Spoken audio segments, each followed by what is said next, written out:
Thank you very much, and welcome to Cats and Dogs here on Press TV with me, Len Bedopic. And let me start by thanking the team here in the studio for turning up for work, because right now in Britain, no one else is.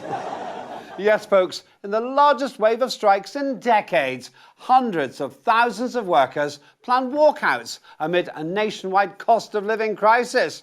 This could include nurses, rail workers and Royal Mail staff.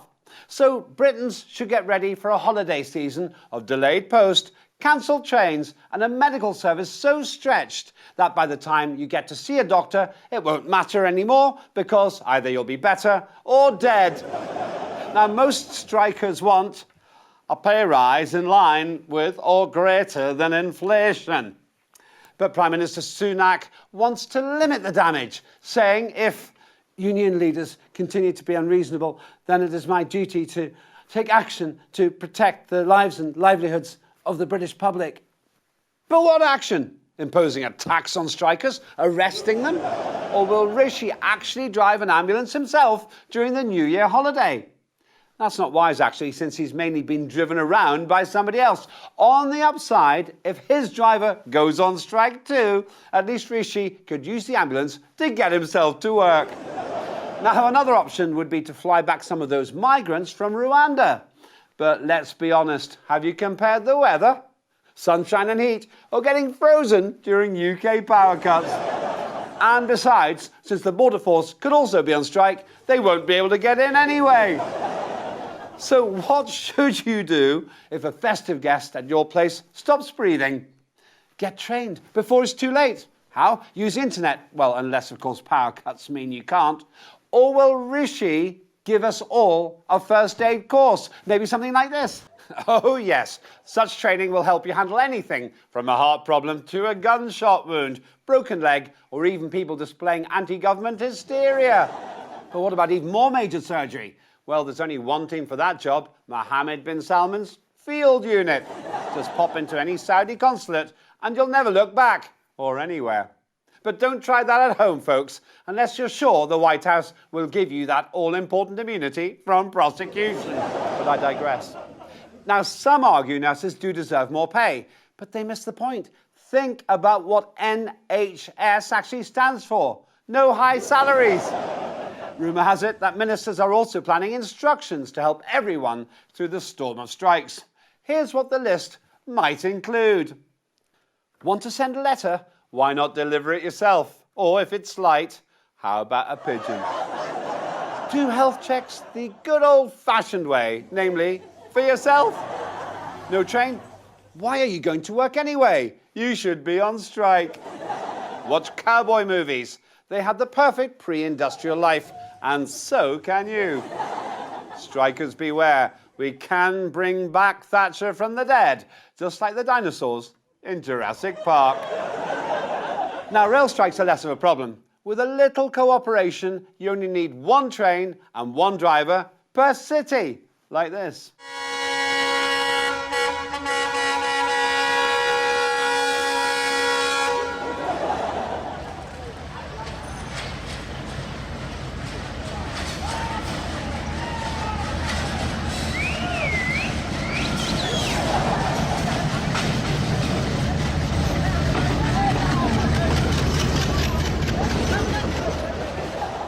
I doubt there was a ticket inspection on that one. Meanwhile, other groups are dealing with their own particular brand of industrial action, like the British royal family. King Charles is working, but some other royal relatives might be working a bit too much. Oh yes, Buckingham Palace is enduring more heat and criticism from the world's most famous insider traders, Harry and Meghan. In a Netflix series, they've dedicated themselves to delivering yet more embarrassing bobs against King Charles and Prince William. Harry even alleges the royal family has, amongst other things, confirmation bias. What's this all mean? In yet another Cats and Dogs exclusive, let's find out from the head of state himself, His Royal Highness, King Charles III. Your Royal Highness, welcome to Cats and Dogs. Cats and Dogs? Is that anything to do with Battersea Dogs Home? No, it's actually a comedy show. You're not a naughty Netflix, are you? No, Your Royal Highness, we wouldn't dare compete with your son. Oh, yes, that series. But on that point, Harry and Meghan have accused the royal family of racism. Do you agree? Well, I do recall in 2005, Harry wore a Nazi uniform to a costume party. But he apologized, didn't he? And he said it was one of the biggest mistakes of his life. I think he agrees it was idiotic. In which case, now he's grown up, can you see a change in him? Yes, one could say he now does idiotic things for money. What's your view about racism? The royal family loves all ethnicities. So does the British Empire. That's why Britain colonized so very many different cultures all over the world. Now, Harry says the royal family has unconscious bias. Well, if it's unconscious bias, how would one consciously know about it? By the way, how much is Harry being paid for all these revelations? About $100 million, I think. But what do you say about unconscious bias? At least we now seem to know the cure for it. What's the cure for unconscious bias? By the looks of it, around $100 million. Aren't you mad at Harry and Meghan? No, not at all. Just Meghan. Apparently, according to her own claims, she's the only conscious one in the whole thing. Your Majesty, thank you. I have to go now. Apparently, the Prime Minister wants me to help him drive an ambulance. What does the public think about the royal family, including the Harry-Meghan whistleblowers?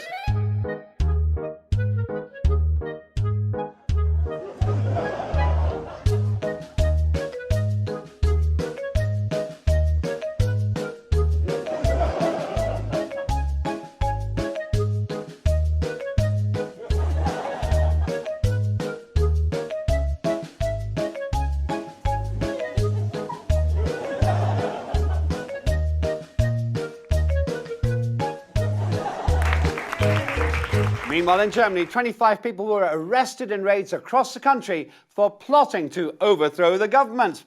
The group of far-right and ex-military figures are said to have planned a Day X attack on the Reichstag Parliament building to seize power, though others say it's just another Harry and Meghan Netflix plot twist. Anyway, the alleged conspirators were arrested on suspicion. But was this an attempted coup or just an excuse to arrest the opposition? Among suspects linked to the so-called Reichsbürger coup is celebrity chef Frank Heppner from Munich. He said something like, "The government is just cooking the books." He also says he's perfectly suited to power because I've been cooking things for years. But here's what's odd. While this was going on in Germany, the German government slammed Tehran for arresting violent protesters for vandalism or even murder, and for threatening public order and security. Apparently what's fair in Germany is unfair in Iran. Happily, such double standards could soon end in Britain because those who'd have done the arresting could be on strike. That's all for this week. Join me again next time to find out who's running picket lines, who's running Meghan and Harry's publicity machine, and who's running Germany. That's all on Press TV with me, Len Topic, and